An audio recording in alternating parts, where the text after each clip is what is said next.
if you are dealing with shoulders hurting when you go to do a push-up, I want you to reassess how you're doing that push-up. So there's some different thoughts on what's the right position to be in when you do a push-up. And I want to take it from a functional standpoint. So push aside what anybody's told you, and let's think about a push-up from a functional position. What are we doing? What is the point of a push-up? So two thoughts, if I think about like in my everyday life, how would I use this motion? One would be to open or push something like a heavy door away, or a person away from me, or to push myself up off the floor if I were to fall or lie down on the floor or something. Those would be the two times that I would most likely be doing some sort of push-up in a functional way. So how do we do that push-up? Well, if you were to think about pushing someone away from you, would you be out here and push like this? Probably not.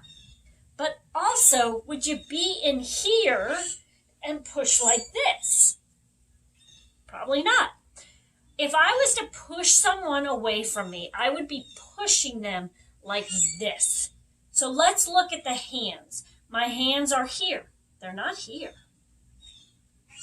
And my elbows are going out to the side. This is a functional position for me to push someone away, right? This is exactly how I would push. So if we're thinking about that, and your hands can be wider, but I don't have my hands here, and I don't have my elbows here or here, okay? So I'm kind of at this, what I would say, a 45-degree angle. So when we go to do a push-up, we need to be in that same position.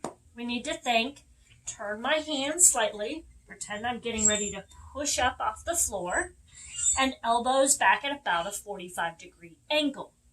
The other thing I want you to think about is where we are moving through that position.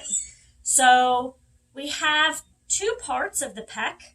We have the pec major and the pec minor. And for many of us women, we use the smaller of the muscles, the pec minor. So if you were to take your hands and you clasp them together here, and you think about pressing more through the thumb and pointer finger, press.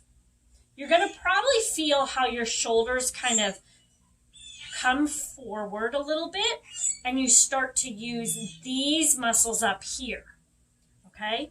So that is pec minor, and those are my ladies who get curled up here, and they're really diving in with their push-up like that. They're really rounded up, curved up, so they're using that, which will work into that shoulder a lot.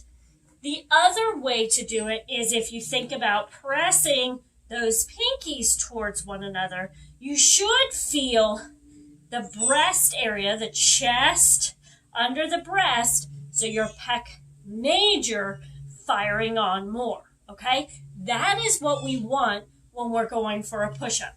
So we've got our hands in the right position. We're thinking press through our pinkies to fire on the right part of the chest muscle.